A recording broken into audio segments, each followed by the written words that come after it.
Well, here we are in Bonneval, start of stage 19 of this year's Tour de France, 53.5 individual time trial kilometres all the way to Chartres. It's going to be a very, very important test for the riders. In fact, the last one that's going to have any impact on the overall classification. The third individual time trial test, in fact, after the prologue in Liège and the second time trial of 42 kilometres. This is the longest one and the last bearing on the overall classification.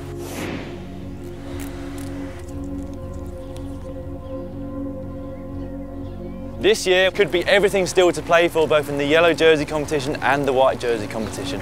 Well, according to Sean Yates, Team Sky's Director Sportive, first 38 kilometres of today's time trial, pretty flat, pretty straightforward. We're about 12 k's in right now and not exactly right, apart from a couple of small villages. Not really anything technically to test the riders. And today, just with a slight tailwind, I've got to say so far it's been very, very fast.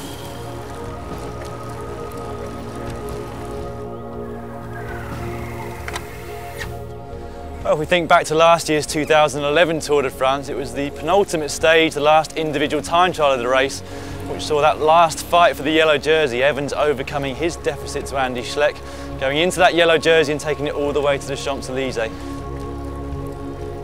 The other thing to remember today is that this race of truth comes after 3 weeks of racing already. That affects different riders in different ways. Some will be feeling the fatigue more than others. Those that came in with really good form at the start might be starting to feel the fatigue in their legs now, and some people that didn't come into the Tour in quite such good form, they might be slightly fresher here at the end, able to get more power out. So likes of Cadel Evans, he's normally good at recovery. Normally goes very well in the last week of a Grand Tour, so couldn't bet against him today if he's quite close to the yellow jersey. Bradley Wiggins, so if he's anywhere near that yellow jersey, he'll be fighting tooth and nail to get hold of it before the final stage tomorrow. And by this point in the Tour de France, this is stage 19 now. The riders have covered over 3,000 kilometres. A lot of alpine climbs, a lot of Pyrenean climbs, dealt with a lot of different weather conditions. That fatigue will really start to kick in. When I did the Tour de France, at this point I was 2 kilograms lighter than when I started.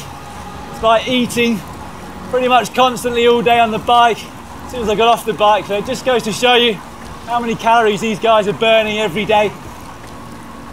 In terms of power, some of the guys actually find that their power can increase slightly over the course of the 3 weeks. Guys with really superior recovery powers. They come into it fairly fresh, not on really top form. They could find that the power that they do in this time trial is likely to be somewhere in the region of 420, 460 watts for the winning rider today.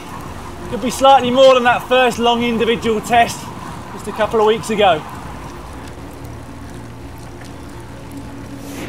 I'm not expecting any riders to take a musette. In fact, I'm expecting very few to even take a bottle. They will have pre-fueled enough before this race and have enough on the bike to get them through even an hour's time trial stage like today. Today's one last point of just suffering until the end. We've got a lot of GC riders that have got to put one last effort of concentration in.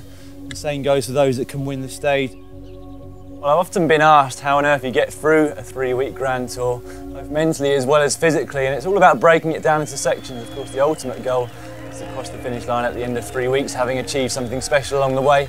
You've really got to break that down. So you've got the rest stage, which can be goals, but even individual days, crossing the finish line is a big part of your stage each day.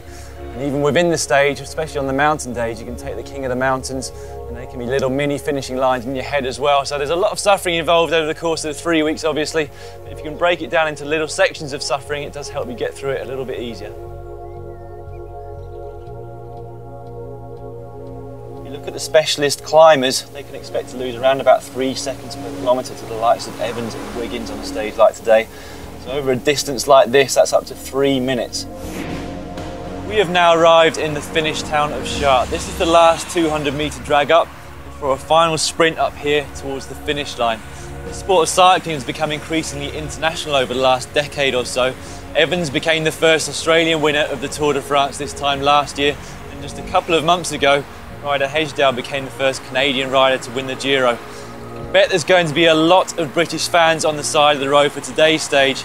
because in Bradley Wiggins, we've got our best chance ever of taking victory at the Tour de France this year. And if he can pull that feat off in an Olympic year, it'll be something very special indeed. Potentially a legend within British sport.